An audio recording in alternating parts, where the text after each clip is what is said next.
विद्युत सुरक्षतेचे नियम पाळा, वीज अपघात टाळा.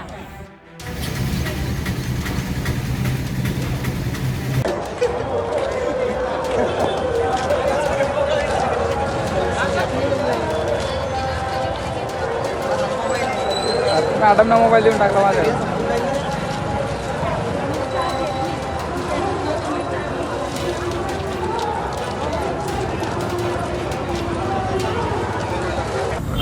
विद्युत सुरक्षा सप्ताहानिमित्त बुलढाणा शहरातून आज सुरक्षा रॅली काढण्यात आलेली आहे. जनजागृती करण्यात आलेली आहे. काय नेमकी जनजागृती आहे ती अधिकारी आपल्यासोबत आहेत. मॅडम, काय नेमकी जनजागृती करण्यात आली, काय सांगा? जनरली लोकांना माहीत नसतं, लोक वापरतात विदाऊट अर्थिंग कूलर प्रॉपरली. आता जसं उन्हाळा सुरू आहे तर कूलरला लोक अर्थिंग करत नाही आणि त्यामुळे बरेचसे अपघात होतात. लोक वायर खाली त्यांचे ट्रक किंवा वाहनं किंवा पतंगी उडवतात, त्यामुळे बरेचसे अपघात होतात. आणि या अशाच प्रकारच्या ज्या अर्थिंगच्या किंवा फिटिंगच्या जे चुकीच्या वापराच्या वायरिंगच्या ते वापरतात, ते सगळं न वापरता चांगल्या वायरिंग करणं आणि लोकांना ज्यांना माहिती आहे त्यांनी आपल्या घरातल्या लोकांची सुरक्षितता करणं हे आमचं सगळ्यात पहिलं ध्येय आहे. कारण सुरक्षितता असणे ही खूप मोठी गोष्ट आहे की इलेक्ट्रिसिटी हा काही कोणाला बघून हे शॉक लागत नाही आहे. तो चांगला आहे की वाईट आहे, पण तो त्याचं काम करतच असतो. त्यामुळे प्रत्येकाला आपापली जबाबदारी घेणं आवश्यक आहे आणि इलेक्ट्रिसिटीबद्दल आपलं ज्ञान वाढवणं आवश्यक आहे. जसं आपण वाहतुकीचे नियम पाळतो, सेम लाईक तुम्हाला इलेक्ट्रिकचे नियम पाळणं आवश्यक आहे. तरच तुम्ही तुमच्या स्वतःला आणि तुमच्या परिवाराला आणि समाजाला सुरक्षित ठेवू शकता. जे काही तुम्हाला माहिती आहे ते तुम्ही समाजापर्यंत पोहोचवा. जे काही आम्हाला माहिती आहे आम्ही समाजापर्यंत पोहोचवायचा प्रयत्न केला आज आमच्या सुरक्षितता आणि शांतता रॅलीमधनं. 1 ते 6 जून हा आमचा वर्धापन दिनानिमित्त आम्ही सुरक्षा सप्ताह पाळतो आणि त्याच्यात वेगवेगळे आम्ही कार्यक्रम घेतलेले आहे. एक ड्रॉइंगचे कार्यक्रम घेतले. लहान मुलांना सुद्धा माहीत असो की कुठल्या सुरक्षितता काय काय इक्विपमेंट्स वापरावं लागते सुरक्षिततेसाठी, त्यांच्याकडनं आम्ही काही निबंध स्पर्धा घेतलेल्या आहे आणि त्याचाच एक भाग म्हणून आज ती सुरक्षितता रॅली काढलेली होती. आणि अशा प्रकारे आमचं ध्येय आहे की महावितरण हे सुरक्षित आणि जे काही सर्व्हिस आम्ही देऊ ते एकदम प्रामाणिक सर्व्हिस देऊ. आतापर्यंत देत आलो आणि याच्या भविष्यात पण देत राहू, हे आम्ही सगळ्यांना हमी देतो. थँक्यू. निश्चितच तर विद्युत सुरक्षा सप्ताह जो आहे तो 1 जून ते 6 जून पर्यंत हा सप्ताह जो आहे तो सुरू आहे आणि वेगवेगळे कार्यक्रम घेऊन या ठिकाणी जनतेमध्ये विद्युत संदर्भामध्ये जनजागृती करण्यात आलेली आहे. विद्युत जनजागृती पर कार्यक्रम घेतले जात आहेत. कर्मचारी आहेत त्यांना कुठले प्रश्न त्या ठिकाणी भेडसावतात, कारण ते ग्राउंड लेवलवर काम करतात. त्याबद्दल त्यांच्याशी जाणून घेऊया. सातत्यानं बोललं जात आहे वीज चोरी होत असते, त्यामध्ये अपघात घडतात. बऱ्याच वेळेस शेतात जे आहे शेतातून गोठे असतात, त्या गोठ्यावर तार असतात, ते जनावर त्यावेळेस दगावतात.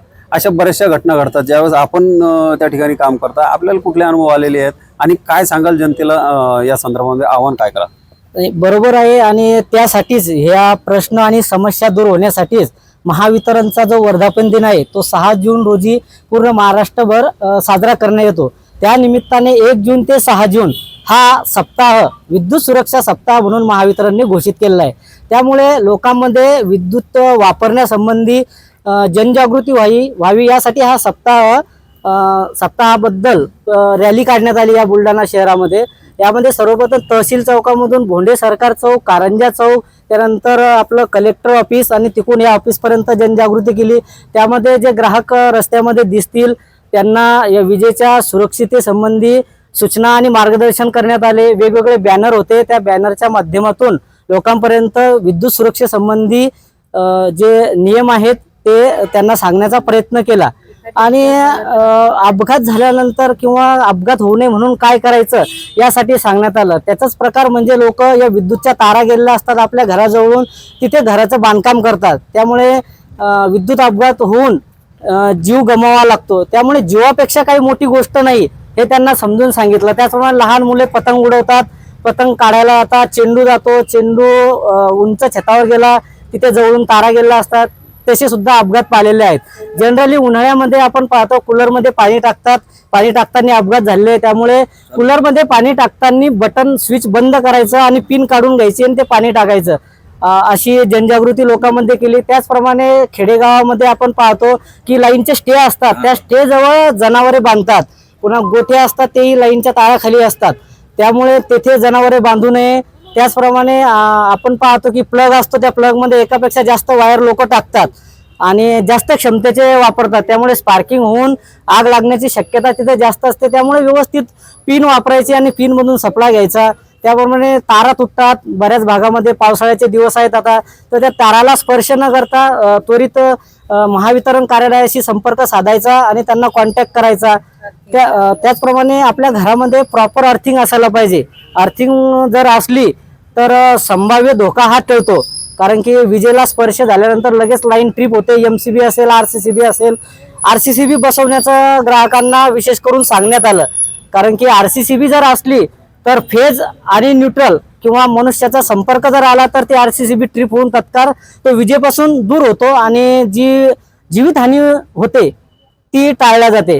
त्याचप्रमाणे या पावसाळ्यामध्ये झाडावर चढतात, विजेच्या ताराजवळ जी झाडं असतात त्याच्यावर चढतात लोक, की त्यांनाही चढू नका, लाईन बंद करून काम झाडं वगैरे तोडून घ्या अशी जनजागृती केली. त्यानंतर हुक टाकतात लोक, आकडे टाकतात, त्यामुळे ते आकडे टाकू नये यासाठी लोकांमध्ये जनजागृती केली. त्यामुळे लोखंडी वस्तू आपल्या त्या नवीन वायरजवळ नेऊ नका, कारण की लोखंडामधून विद्युत प्रवाह होतो आणि जीव गमावा लागतो. त्याचप्रमाणे जिथे पाणी सांडलेलं असते तिथं विजेचा वापर करू नका, अशा प्रकारची जनजागृती करण्यात आली.